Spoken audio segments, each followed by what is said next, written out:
Bloomberg Audio Studios. Podcasts, radio, news. Welcome to the Bloomberg Daybreak Asia podcast. I'm Doug Krisner. Talks between the U.S. and China will continue as the two sides work to extend a tariff truce. It's set to expire August 12th. Speaking after meetings in Stockholm earlier, U.S. Treasury Secretary Scott Bessent confirmed that President Trump will ultimately make the final decision. I noticed, as the earlier question said, that the Chinese deputy minister did say that we had agreed on a pause. We have not. Nothing is agreed until we speak with President Trump. We'll have more on the tariff story in a moment when we hear from Paul Donovan. He is the chief economist at UBS Global Wealth Management. But we begin here in the States, where the equity market drifted lower ahead of tomorrow's decision from the Fed. Joining me now is Mark Heppenstall. He is president and the CIO at Penn Mutual Asset Management. Mark is on the line from just outside Philadelphia. Thank you so much for making time to chat with me. Is it too much to say that the Fed is not going to cut rates this month, even though President Trump has been arguing for that for a while now? Hey, Doug. Well, first off, great to be with you again. Thanks for having me on the program. So I think, if a rate cut were happening tomorrow, then I think that it would have already been spread through the rumor mill coming out of the Federal Reserve. That just seems to be the way they operate. They have never really surprised markets under Powell's leadership. So I think it's likely to be more of a discussion around September. I do think it is interesting that, we've had certain members of the FOMC lobbying for a rate cut this month, but I will say in some ways, I'm not so sure this isn't being orchestrated by Chair Powell, sort of this dissension, because it's going to be a lot easier for when the time comes to cut interest rates, to say that he's listening to fellow FOMC members as opposed to being caving in to some of the pressure from President Trump. The price action today was a little interesting. It seemed as though money was shifting out of the equity market and into the bond market a bit, yields lower across the curve. And I'm wondering whether or not there may have been a little bit of short covering going on in the bond market in front of the Fed's decision. What do you think? Well, I do think that is part of it. Yeah, I mean, the 7-year auction came in, stronger than a lot of folks were expecting. So, the market was starting to rally in the bond market to start the day. And then when the 7-year auction came out strong, we really started to see people grab for bonds. So I do think in some ways people are likely to be neutral tomorrow because, again, even though I don't think we're going to get a rate move, I do think there could be a lot of volatility around the press conference. And as you mentioned earlier, we have a lot of important earnings this week. We have GDP, we have the employment report. So, again, it isn't surprising to me that people would want to square up positions in light of all of the news that's happening. How are you making sense of the day's economic news? We had word that consumer confidence was up in the month of July. Job openings were down, yes, although they're hovering at a level right now that implies a stable labor market. How are you viewing the macro these days? Well, I guess if you had to pick one word, it probably would be stable. We've seen a moderation in some of the strong growth numbers that we witnessed last year. The first quarter negative print on GDP, I think, was somewhat of an anomaly driven by trade imbalances. So, again, this GDP report will give us a much better sense of what's happening with the consumer because it was, the consumer was weak in the first quarter. So it'll be interesting to see what type of a rebound we see here in the GDP report tomorrow. But again, with labor markets relatively strong and with, the unemployment rate pretty much close to indicating a full employment picture at this point, I think it's, again, consumer spending is likely to not fall off a cliff. And so I would go back to that word stable. Okay. So we also get the Fed's preferred measure of inflation this week, core PCE. How are you feeling about inflation? In spite of the fact that people have been saying for a while now that with these tariffs and some of these new trade deals, inflation is likely to tick up. The market doesn't seem to be too concerned about that right now. No, it is interesting. And I will say we're seeing a lot of mixed signals. If you look at the 10-year break-even inflation on, looking at TIPS versus nominal bonds, it's implying 2.4%. So certainly that's not sort of a runaway high type of number, but it is above the Fed's 2% target, and it has been trending higher more recently. So that's something to be watchful for. Oil prices have been well behaved. You mentioned they are up strongly today, but I do think with oil being well behaved and a lot of these, sort of severe tariffs shifting into sort of moderate trade deals with still some, high tariffs. But again, I don't think it's enough at this point to really cause the spike in inflation that a lot of analysts were expecting after Liberation Day. Are you still finding opportunity in the bond market these days, even though yields have come in pretty substantially as of late? And I'm wondering if that's the case, if there is opportunity, where on the curve are you finding it? I will say we've seen, I would say a normalization of the yield curve. And I will say for fixed income managers, having somewhat of a positive slope to the yield curve that allows the passage of time to basically improve the performance for fixed income assets, I think is a benefit. So we're still forecasting a moderate steepening of the yield curve. So sort of in that 5 to 10 year zip code. I will say corporate credit spreads are, basically very close to the post-financial crisis tights today. That's both in investment grade and high yield. So we're finding better opportunities in securitized credit, including residential mortgage-backed securities. What are you most concerned about right now?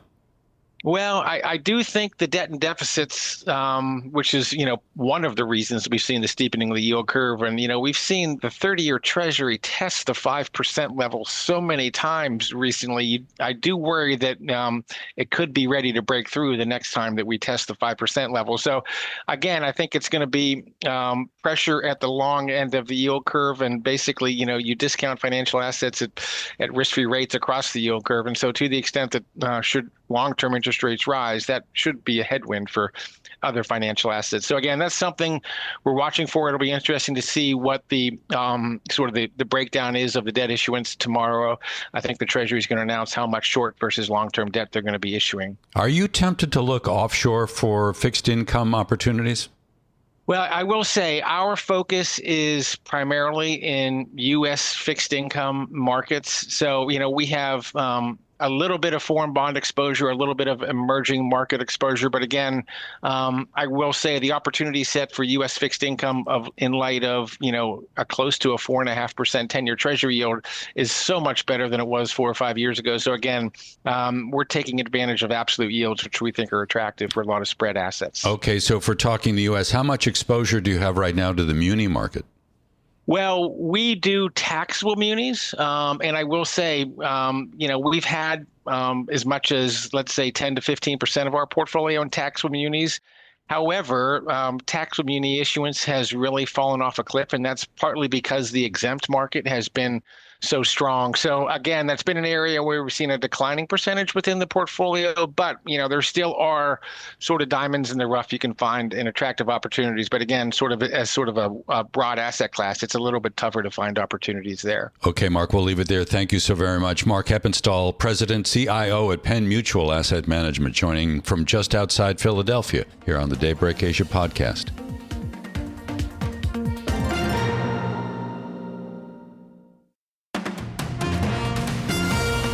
Welcome back to the Daybreak Asia podcast. I'm Doug Krisner. So the earnings season moves into high gear in the States tomorrow when we'll get the numbers from Meta, Microsoft, and Qualcomm after the closing bell. But it seems as though neither earnings nor even the Fed's decision are enough to take the market's attention away from tariffs and issues on trade. On Tuesday, the IMF said the global economy will keep weakening and it remains vulnerable to trade shocks. And that's despite the fact that we are seeing some signs of resilience when it comes to those U.S. tariffs. We got reaction from Paul Donovan. He is the chief economist at UBS Global Wealth Management. Paul spoke with Bloomberg TV host Shery and Haidi Stroud-Watts on the Asia trade. Has the resilience in the data surprised you, or is it just a result of sort of front-loading before it all hits in the coming months? It's not a surprise. The impatience of people to see the tariffs in the numbers, I think, is actually a little surprising. It takes time. So there's two things here. Firstly, any goods that were already on board ship heading off to the United States on the 9th of April, they're not subject to tariff. So that means some of the stuff that's being unloaded from Asia in late May and June, that's still not subject to tariff.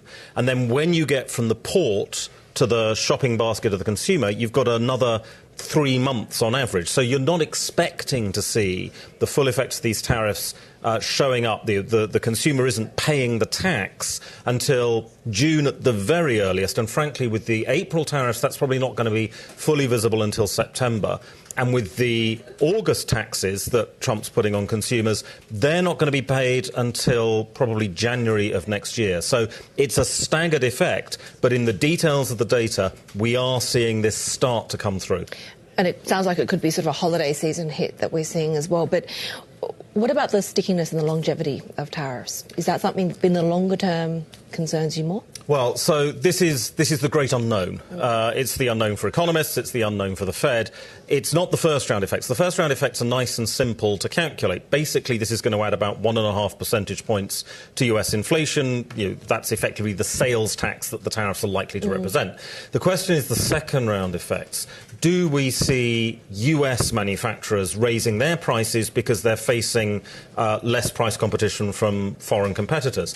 Do we see US retailers going into profit-led inflation and using this tariff story as a convenient cover to sneak in a bit more profit margin and a bit higher prices? And the more you get those second round effects, the longer the negative impact of the trade taxes is going to weigh on the US consumer.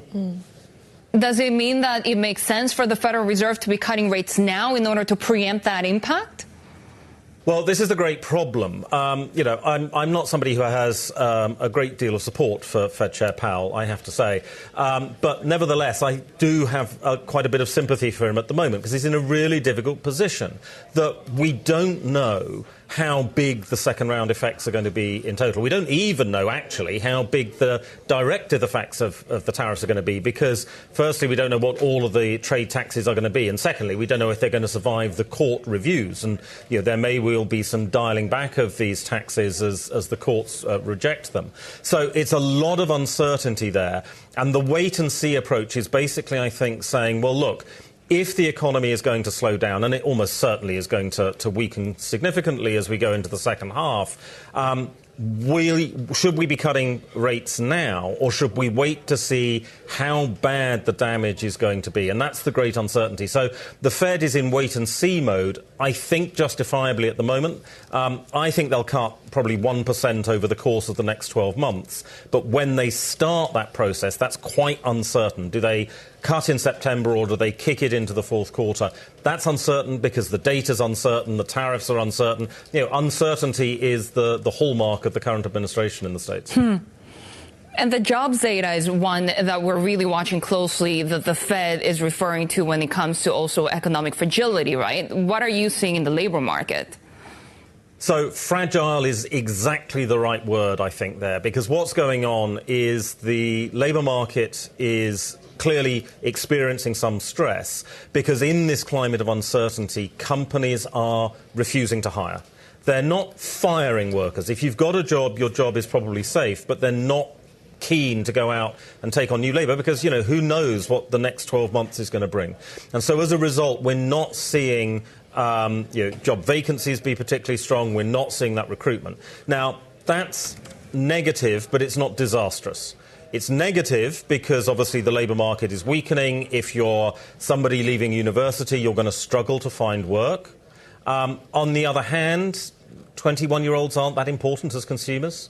It's the middle-aged people like me who are actually the bigger consumers overall. So, it's what I'm doing, not what my 21-year-old niece is doing that is actually going to matter to economic performance. Well, no, fortunately we haven't gone down that route, but the TikTok shop does get more of her income than it should. But, that's the pattern that we're going to be looking for. So the Fed is going to be very, very focused on the labour market. Unfortunately, the labour market data is not very good quality, and that's where one of the risks of policy error comes in, not because Powell is more incompetent than normal, but because the data gives a misleading signal and is corrected in revision. That's where the real risk lies, I think. Speaking of Labubus, how are you viewing US-China at the moment? I mean, is this sort of the instinct is to kick the can down the road for another 90 days? Because this is obviously the hardest decision, the hardest tariff negotiation to have. I think that is very much the case. And so I think there will be an inclination to extend and to try and push this further out. And one of the things about the China trade, of course, is that the China trade is likely to be quite visible to US consumers. They're going to notice when the trade tax comes in on China's products, because these are things that they do buy a bit more frequently, or they're obsessing about. They're smaller items. It's not steel so much. Steel is not something you don't go out and buy an ingot of steel on a Saturday morning, do you? But you might go out and think, oh, I need a new toaster, or I need a new kettle, or I need a labubu. Nobody needs a labubu, but that sort of thing.